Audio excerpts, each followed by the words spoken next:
When the first Iron Man movie released in 2008, Marvel was introducing the first superhero of the cinematic universe, and they made it their mission for this character to have a lasting impact, so much so that he got his own trilogy of movies within the first 2 phases, was either mentioned or made cameos in other projects, and even after his death, he's still one of the faces of the Marvel universe. Robert Downey Jr.'s name alone still sparks interest. His portrayal as Tony Stark was so impactful that audiences remain invested, even as the MCU struggles to find a new character they can build a story around. Riri Williams' character was always going to be developed differently from Tony Stark's. As seen in the comics, unlike Tony who built his legacy from scratch, she enters the MCU with the blueprint already in place, from advanced suits to potential weapons. But even with the blueprints, and even if she had a stronger story, fans still wouldn't question whether she could follow in Iron Man's footsteps, but if she can carve her own identity in a universe shaped by his influence. And before I dive any further into this character, I would like to add the Ironheart series will release on June 24th. So I'm judging the character based only on what I've seen, which based on Marvel's lack of character development in Phase 5 isn't much. The truth is, I am Iron Man. Iron Man had the advantage of being the MCU's first major hero, allowing audiences to grow with him over a decade. As I said earlier, Ironheart on the other hand is stepping into a universe already shaped by Tony, making it harder for her to establish her own identity, because most fans will look at her like she's trying to replace Tony Stark. In all actuality, she could just be a reimagined take on a character using their intelligence to take part in saving the world. But Tony Stark's journey to saving the world was built on redemption, personal flaws, and gradual growth. Riri Williams hasn't had the same level of development yet, making it harder for audiences to connect with her on an emotional level. And it's kind of hard to connect with her on any level when we've only seen her character once, so she hasn't really had any growth since then. This decision has hugely affected her audience reception and fans' overall expectation. Fans still associate Iron Man with Robert Downey Jr., making any character remotely close to him feel like a comparison instead of a fresh character. Ironheart needs a compelling arc that stands on its own. Right now, she feels like a replacement. Riri and Tony are very similar in multiple ways. For example, their humor. I don't want to get off on the wrong foot, do I? Look at the Panther in the eye. You need to be conscious of the way that you look. Walking around here with that ash on your head. Their intelligence. Congratulations, son. You have created a new element. I'm here by the vibranium detector that you built for the CIA.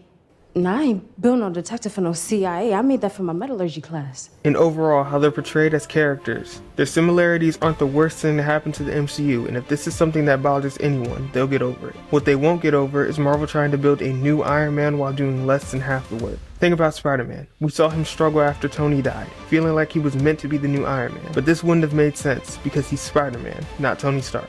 Ironheart can be a character Marvel fans grow to love, but it'll be harder to get used to if she doesn't have her own story to tell.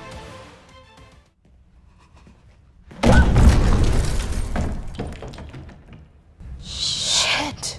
Another prime example of this behavior from Marvel is Black Panther. Shuri's journey is deeply tied to T'Challa's legacy, rather than being an independent arc. T'Challa's Black Panther was a symbol of leadership, tradition, and responsibility. Shuri is brilliant, and could be similar to T'Challa's Black Panther, but she was never positioned as the main protagonist until Wakanda Forever forced her into the role. She doesn't feel like a true evolution of Black Panther, but just a continuation of what came before, and the character doesn't need to feel like that. Marvel just needs to give her more of her own story aside from her brother's death. T'Challa's arc was built over multiple films, allowing audiences to connect with him deeply. Shuri, on the other hand, was introduced as a supporting character and only recently stepped into the spotlight. Marvel hasn't done enough to make her feel like a worthy figure for Black Panther. She instead feels like she's filling a void rather than creating her own path. Marvel has repeatedly introduced replacements to iconic heroes, Ironheart, Sam Wilson's Captain America, and Yelena Belova, but many of them struggle to escape the shadows of these iconic characters. Is Shuri's Black Panther another example of this, or does she have the potential to stand on her own? This is still an unanswered question that right now doesn't look like we'll be getting answered anytime soon. Aside from that, fans had strong emotional ties to Chadwick Boseman's portrayal of T'Challa, before and even after his unfortunate passing, making Shuri's transition into the role even more challenging. Some embraced her as the new Black Panther, while others felt the MCU should have just recast T'Challa. This is likely what divides the character's individual impact and her long-term success. You're not my neighbor. You are a stranger. And I want you to leave. Wanda Maximoff is another character whose impact and success is being used to build up another character, but in her case, this is more than one. Wanda's journey has been defined by her path to becoming the Scarlet Witch and all the emotional grief she faced throughout the MCU. On the other hand, Billy Maximoff is being introduced as a new magical force, but he doesn't feel like a natural evolution of Wanda's story, but just another attempt to replace her without the same emotional depth. And I personally may have not always been happy with Wanda's character and her development, but what Marvel has done with her character and the way they've chosen to develop her is still one of the best told stories for a character in the MCU.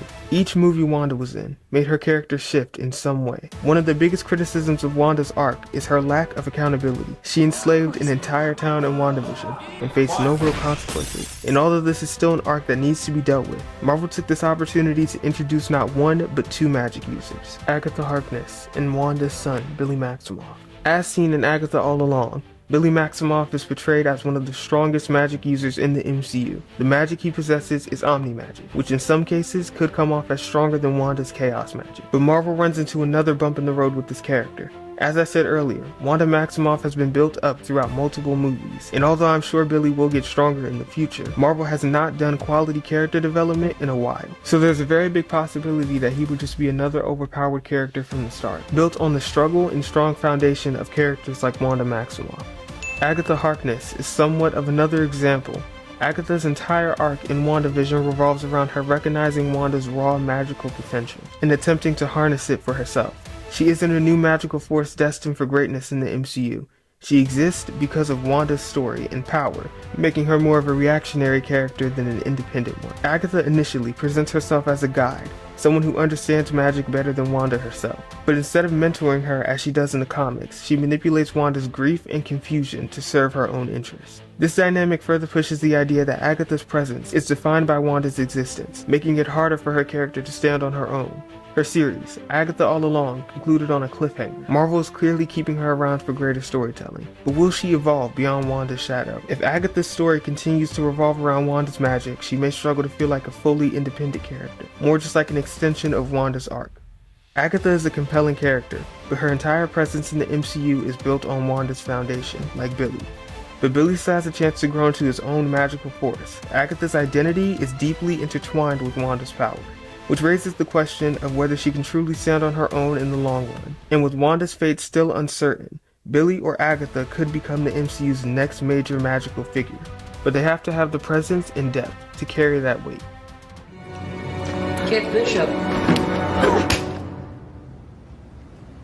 Hi. Aside from the set of characters I just named, there are newer Marvel characters who have been put in the position of not having to start from scratch, but have the potential to become their own character moving forward. Kate Bishop is a rare example of Marvel introducing a character who actually feels like a natural progression and less of a replacement. Unlike Ironheart, Shuri, or Billy Maximoff, who will likely struggle to branch off from the shadows of previous characters, Kate's Hawkeye has the potential to stand on her own while still honoring Clint Barton's legacy. Kate actively chose to take on the role of Hawkeye, instead of inheriting it out of necessity. She wasn't forced into the role. She trained, idolized Clint, and built herself into a capable hero, making her journey feel more earned. This is something that rarely ever happens in the MCU anymore, where a character builds towards their power. Marvel may have had the opportunity to do this because Clint didn't die or disappear to make room for Kate, like Tony or Wanda. Clint was actively involved in her development. This makes Kate's transition feel more seamless. It's grounded in mentorship rather than replacing an absent hero. And with Clint gradually stepping back, Kate has the opportunity to define Hawkeye in her own way. She won't just exist as a stand-in for him. This makes her one of the few legacy characters who has room to grow independently, not being confined by the past hero's legacy. Kate is clearly being positioned as a key figure in the MCU's next generation of heroes. Her presence alone hints at Marvel's long-term plans, making her role feel more intentional. While Clint did inspire and mentor Kate, she isn't just a sidekick.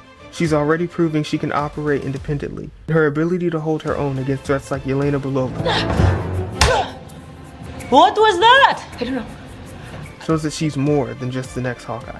And since I'm even mentioning Yelena, I'll also point out that she is another prime example. Yelena was introduced in Black Widow as Natasha's sister figure, but she wasn't positioned as a direct replacement. Instead, she was giving her own personality, humor, and fighting style, making her feel distinct rather than just the next Black Widow. Her arc is deeply tied to Natasha's death, but instead of simply inheriting the Black Widow name, she processes her grief in her own way. Her attack on Clint Barton and Hawkeye wasn't just about revenge, it was about finding closure. which added layers to her character, which many newer characters in the MCU don't have. Yelena is clearly being positioned as a major character moving forward, but she isn't just filling Natasha's shoes, she's building her own path.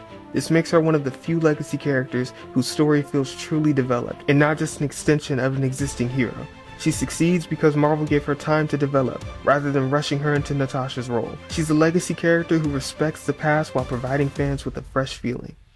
Characters struggling to escape the shadows of previous MCU heroes, like Ironheart, who is entering a world shaped by Iron Man's influence and struggling to carve out her own identity, or Billy Maximoff and Agatha Harkness, both existing as extensions of Wanda's story, rather than developing characters. These types of stories will continue to struggle, because Marvel isn't actually putting any effort into all of the newer phase of characters. Going forward, Marvel needs to balance honoring iconic characters while giving new heroes space to grow, ensuring legacy transitions feel earned, meaningful, and distinct, showcasing that legacy characters can be handled correctly, rather than just filling a void with a forced replacement for the time. Wakanda forever! If you made it this far in the video, you either agree with what I'm saying or you're preparing to write a hate comment. Either way, go ahead, like and subscribe so I can keep pointing out Marvel's mistakes and so you can keep commenting about how much you disagree. Until then, have a wonderful day.